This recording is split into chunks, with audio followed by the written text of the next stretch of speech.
নারী football tournament আয়োজনকে কেন্দ্র করে আয়োজক ও তৌহিদি জনতার মুখোমুখি সংঘর্ষ, আহত অন্তত 10 জন। হিলি থেকে ইমরুল কায়েসের প্রতিবেদনে বিস্তারিত। দিনাজপুরের হিলিতে নারী ফুটবল টুর্নামেন্ট আয়োজনকে কেন্দ্র করে আয়োজক কমিটি ও তৌহিদি জনতা মুখোমুখি সংঘর্ষে সাংবাদিক সহ অন্তত 10 জন আহত হয়েছেন। মঙ্গলবার 28 জানুয়ারি বেলা 3:30টায় হাকিমপুর উপজেলার আলিহাট ইউনিয়নের বাওনা গ্রামে ওই সংঘর্ষের ঘটনা ঘটে। পুলিশ ও স্থানীয়রা জানান, মঙ্গলবার বিকেলে বাওনা অস্থায়ী ফুটবল মাঠে নারী ফুটবল টুর্নামেন্টের আয়োজন করেন স্থানীয়রা। খেলা বন্ধের দাবিতে বিক্ষোভ মিছিল নিয়ে আসেন তৌহিদি জনতা। এ সময় দুই পক্ষের মধ্যে সংঘর্ষের ঘটনা ঘটে। সংঘর্ষ চলাকালে উভয় পক্ষের মধ্যে ইটপাটকেল নিক্ষেপ ও ধাওয়া পাল্টা দেওয়ার মতো ঘটনা ঘটে। এতে উভয় পক্ষের অন্তত 10 জন আহত হয়েছে। পরিস্থিতি শান্ত না করে সংঘর্ষ চলাকালীন সময়ে পুলিশ একটি মাদ্রাসায় গিয়ে বসে থাকেন বলেও অভিযোগ উঠেছে। এখানে হাকিমপুরের ভিতরে এরকম কোন ধরনের অসামাজিক কার্যক্রম, এরকম বেহায়াপনামূলক কার্যক্রম করা যাবে না, বন্ধ অবশ্যই করতে হবে। এবং এরা যদি আজকে এটা বন্ধ না করে, যতক্ষণ পর্যন্ত তারা মাইকে ঘোষণা করে নাই যে আমরা খেলা বন্ধ করেছি, ততক্ষণ পর্যন্ত আমরা এটা অবশ্যই প্রতিরোধ করবো। যদি যেভাবে প্রতিরোধ করতে হয় আমরা ওইভাবে প্রতিরোধ করবো। এটার জন্য আমরা এখানে আসি। হঠাৎ করে এরা মহিলা যাত্রা পালার মতো মহিলাদের একটা এরকম ফুটবলের আয়োজন করতেছে, যেটা সম্পূর্ণ যাত্রা পালার মতো অবস্থা। সেখানে গান বাজনা হবে, তারপর এই বড় বড় মহিলারা হাঁটু খুলে এবং একটা গেঞ্জি পরে মাত্র তারা সেখানে দৌড়াদৌড়ি করবে, হাফ প্যান্ট পরে দৌড়াদৌড়ি করবে এবং এটার কারণে আমাদের সমাজ নষ্ট হবে। এমনিতে আমাদের সমাজ বিভিন্ন সমস্যায় জর্জরিত। আমাদের সমাজের মধ্যে কোনো টিজিং নাই, সমাজের মধ্যে ধর্ষণ নাই, খুন নাই। এখন যদি এইভাবে নারীদেরকে এভাবে ওদের সামনে দৌড়ানো হয়, ওরা নারীদের বিভিন্ন অঙ্গ দেখবে, এটা উত্তেজিত হবে, সমাজের মধ্যে টিজিং ছড়িয়ে পড়বে, সমাজের মধ্যে ধর্ষণ ছড়িয়ে পড়বে। আমরা এগুলো বন্ধ করতে চাই। এটা আসলে কোনো খেলা না, এটা মূলত রাজনৈতিকভাবে শক্তি প্রদর্শন হয়ে গেছে এখন একটা। আমরা আমাদের সমাজকে নষ্ট করে কারো রাজনীতি করতে দিব না কাউকে, ইনশাআল্লাহ। কিছুক্ষণ পর দেখি যে বাংলা ছেলেমেয়েগুলো লাঠি নিয়ে রাস্তাতে দৌড়া।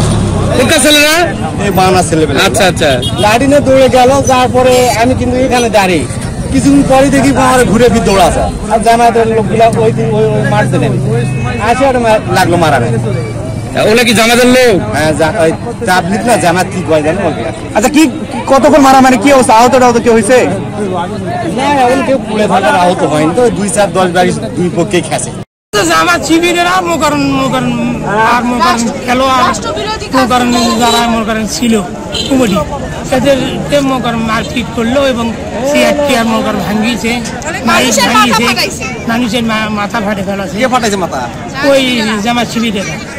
কেন ফাটাইছে? খেলা এখানে হতে দিবে না, এই উদ্দেশ্য। এখানে আমাদের হাকিমপুরের যে বাওনা মাঠে খেলার মহিলা প্রমিলা ফুটবল নিয়ে আজকে উত্তেজনার প্রেক্ষিতে দুই পক্ষের মধ্যে একটা খেলার পক্ষে ছিল, একটা খেলার বিপক্ষে ছিল। তো সেটা নিয়ে একটা উত্তেজনার প্রেক্ষিতে আমরা এসে খেলা বন্ধ করার জন্য আসছিলাম। তো কিছু অবিবেচক মানুষের কার্যক্রমের কারণে সহিংসতা হয়েছে। যারা খেলার পক্ষে ছিল তারা সহিংসতা ঘটিয়েছে। এক্ষেত্রে প্রয়োজনীয় আইনানুগ ব্যবস্থা নেওয়া হবে এবং যারা আহত হয়েছে, আমি স্বাস্থ্য কর্মকর্তার সাথে কথা বলেছি, তাদেরকে হসপিটাল থেকে বিনা খরচে চিকিৎসা যেন দেওয়া হয়, সর্বোচ্চ ব্যবস্থা নেওয়া হবে, যেন মানে তাদের পকেটের টাকা খরচ করতে না হয়। এবং একই সাথে এই মাঠে যেহেতু একটা রক্ত লেগেছে, এই মাঠে কোনো খেলা হবে না। মহিলা ফুটবল খেলা আয়োজনকে কেন্দ্র করে একটি ঘটনা ঘটেছে। এখানে এই খেলার কোনো অনুমতি ছাড়া এই খেলা বন্ধ করতে পুলিশ এবং ছিল।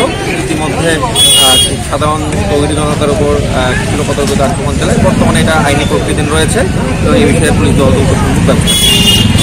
এক্ষেত্রে আমার বক্তব্য হলো, আমরা প্রথমে যেসব তৌহিদি জনতা যাদের কথা বলছিলাম তাদের সাথে পরবর্তীতে কথা বলেছি।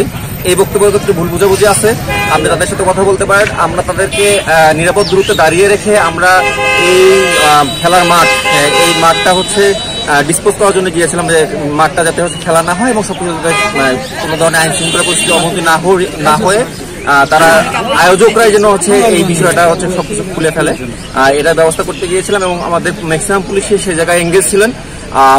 এই ক্ষেত্রে অনাকাঙ্ক্ষিতভাবে কিছু লোক অতর্কিত হামলা করেছে।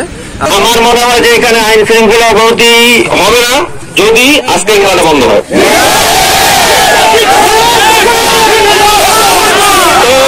আমার মনে হয় আপনারা এখানে উপস্থিত হয়েছেন, মানুষজন এখানে যারা আয়োজক আছে তাদের টনক একটু হলেও নড়েছেন। এর আগে তারা যেভাবে শক্তভাবে এই খেলাটা মানে চালিয়ে যাওয়ার পক্ষে ছিল, এখন তারা যেটা চিন্তা করবে। আপনারা একটু ধৈর্য ধরেন, একটু কিছু সময় ওয়েট করেন, আমরা হচ্ছে এই সমস্যাটা মিটে দেবো।